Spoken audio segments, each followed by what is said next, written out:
welcome back to my channel. I hope you're all well and keeping safe. This video is hopefully just going to be a very quick one, just to say hi and sort of where I have been. I have wanted to get so many videos out. I've been really poorly, and it's safe to say that no one knows what has been wrong with me. So I thought, just to make myself feel a little bit better today, I am going to do my makeup and just talk to you and just say what's been going on. By the way, this chair that I'm sat on is really, like, not comfy. Just to let you know, I'm not going to talk to you about anything that I'm doing. I'm just going to do my makeup, just because I feel like having a little play.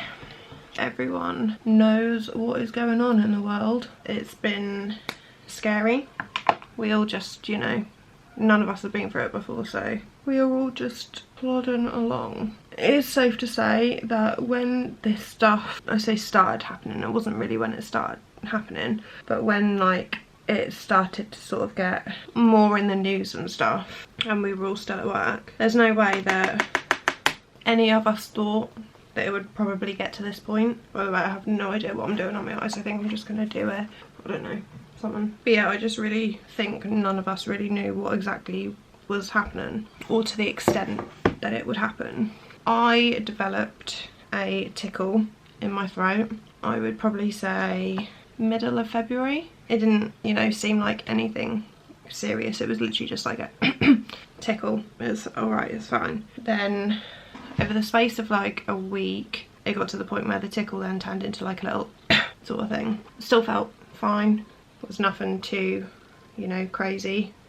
Still at this point we were all like, oh yeah, don't think we'll all lock down. Not a lot of, and then that sort of lasted for like a couple of weeks. Then it got to the point of, I think it was March 20th, and I still had this little tickle, and the government announced that we were all to close basically, which at this point we knew a lot more about what was going on, and you know, we were closed as of immediately. And it was at this point I still had the cough, tickle in my throat, but I still felt okay, so I decided to redo the hallway outside. Now that hasn't been painted for like decades, like years, so I decided to paint it. I'd done all the railing, all the doors, like everything, and it turned out really good. My cough was progressively worse at this stage. Still didn't have a temperature though, because I was taking it religiously. Finished the hallway, and then it came to PS, I'm really sorry if this video is everywhere.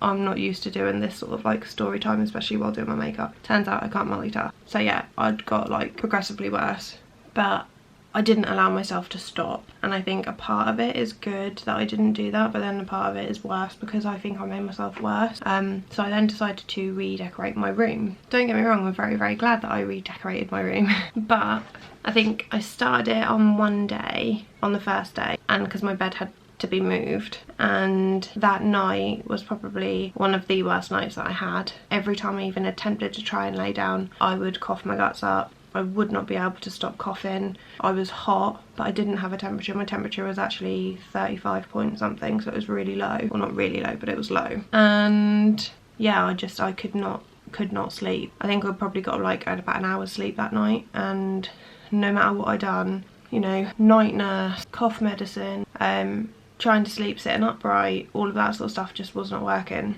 And you know when you're ill and you can't sleep, it makes you feel 10 times worse because you can't sleep. Anyway, carried on redecorating my room because I'm the sort of person where if I've started something, I have to finish it. So I carried on redecorating my room. And whilst I was doing that, or just before I started, I missed a bit out, just before I started redecorating my room, I had a doctor's appointment over the phone. I was pretty sure that I just had a chest infection, how chesty it was, and it wasn't a dry cough, which is what they were saying everything was. From what it sounded like, even my doctor said, yeah, it sounds like a chest infection. And she put me on antibiotics on a 5-day course. Sorry, my neighbours just decided to come out into their garden, and I don't understand why they do that. There's not even a nice day outside. It might look like it is. I've had to put my exposure up.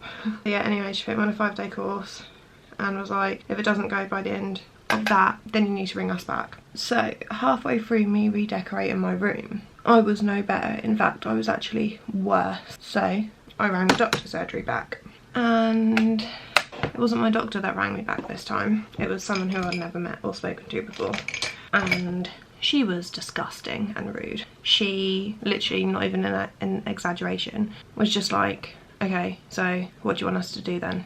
You just want more medicine, I'm guessing. You just want more pills. And I was like crying on the phone. I was like, no, I don't. It's not the fact that I want more pills. It's just the fact that I want to start feeling better. I'm not well. And I was crying. And she was just disgusting. She was like, well, it doesn't even sound like a chest infection. We hung up, told my mum I was in floods of tears downstairs. Just bear in mind that I was really ill, had no sleep, was burning my body out, not thinking that I was by redecorating as much, and then I just had someone basically insinuate that I just wanted more pills, which weren't doing nothing for me anyway. So my mum was like, that's it, I'm not having that. And she went down. I just had to take a 2-second break because my room was getting really hot and I needed to open my window, but I can't open it when I'm filming because you can hear stuff. Whilst I was in a little break, I concealed and done my brows. I concealed and done my brows, and I also done my eyeliner as well. Where was I? My mum had gone up to the doctor's and she royally complained. Like royally complained about this woman. And I'm not one for confrontation, like, so I was just like, mum, please, you know, just be nice, you know, it's not reception's fault, blah blah blah blah. Sorry about that, my mum is just going to work. So yeah, basically she went into the doctor's, I was like, look, this is bang out of order, don't know what her name was, blah blah blah blah blah. And the reception was like, yeah, we're pretty certain we know who you're talking about, and we're going to bring it up with the doctor. Don't get the prescription that she has told you to get. Not that she didn't even tell me what it was, but we'll get someone to call her back. I got another phone call later on that afternoon, and I had the most sweetest, loveliest man ring me up and was like, right, okay, so I'm going to give you another set of antibiotics. They're a lot stronger, but if they don't start working within 2 days, then you have to call me back. This was on a Monday. Still got gloss in my hair. Anyway, that was Monday, and can I just say, anyone like who knows me knows that I can't take tablets well. I can take your bog standard ibuprofen and stuff that is coated, but if it's quite a, you know, a big size, I can't take it properly. Like, just does not want to go down. So, and these things weren't sugar coated, and they were like this big. Like, they were big, they were like huge. So the fact that I was taking them showed like how ill I actually was.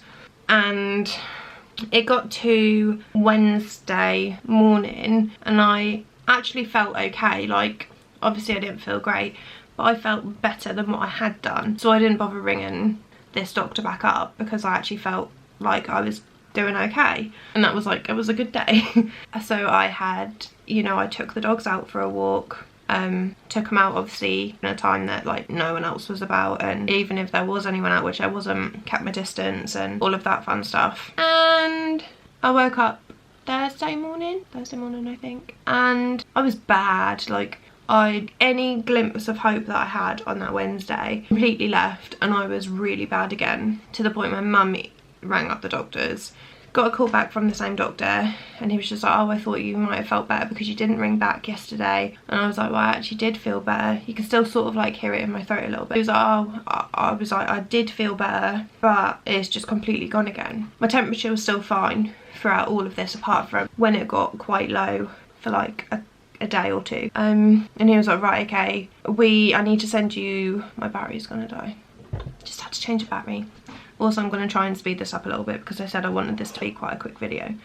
So yeah, he was like, right, okay, so we need to send you for full blood, just to make sure that everything is doing okay, and I want to send you for a chest x-ray as well. Can I just say, chest x-ray, I didn't want to go because the last place I want to be right now is at a hospital. Anyway, I'll get to that. So this was Thursday. I then got a call, I think, from the blood test people on Friday to say, can I come in Monday? Had my bloods done, and it was just basically to check like my liver and my, just a full MOT basically. That was all fine. Got a call Monday night or Monday afternoon after I'd had my bloods to say can I go in? I think it was either Tuesday or Wednesday, or I got a call Tuesday to go in Wednesday for my x-ray. It was all, you know, masked, gloved, like all good for, you know, to go in, even though, like, you know, I was stressed and worried. My mum came with me, and the woman on the phone when I had, you know, got my appointment, she said, right, okay, you need to come to the x-ray department, go to reception, and, you know, we'll get you booked in and get you done. Walked in, a man then quickly ushered us straight out, and he was like, whoa, you don't want to be here unless you're COVID-19 positive. And we were like, what the hell, you know? I don't want to be here because of that. Yeah, the woman on the phone has just sent me to a place where they're COVID-19 positive. So that was a bit crap. They shouldn't have told me to go there if that's where they're putting people who's positive with coronavirus. Anyway, had my chest x-ray. My cough, I still had it, but it wasn't as bad as what it had been. Because with my cough, it was literally just like every time I sort of breathed in, every time I breathed in, I would, you know, basically cough my guts up. What the hell is going on with my eyelashes today? So it was a couple of days later.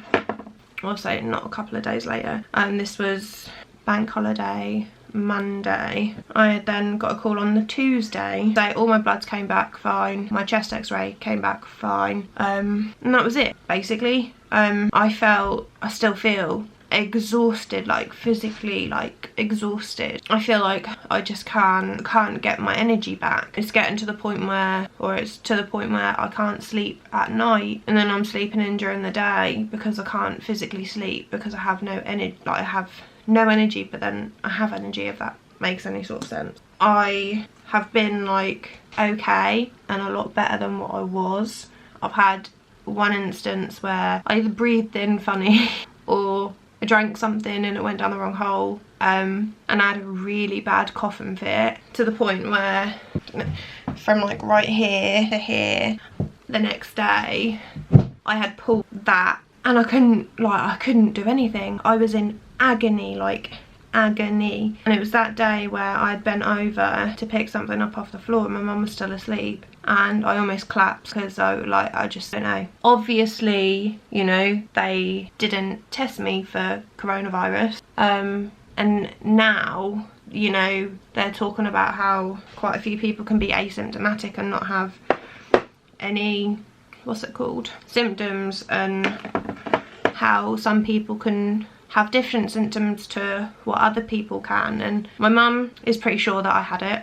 Yeah, my mum is pretty sure that I had it. My dad was a worried mess completely.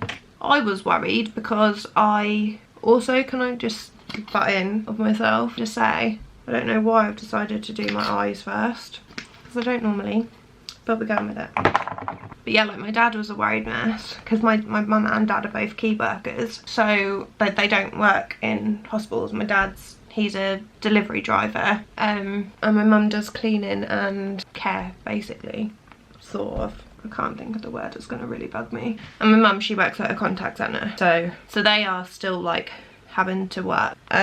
So they were really worried. God, that's dried. Which, you know, my mum said she hasn't seen me that ill before, but who knows, you know, who knows whether I had it or not, you know, unless they're gonna be able to, which I would like to know, don't get me wrong, you know, unless they're gonna have enough tests for people to see if they actually have had it, if they think that they've genuinely had it.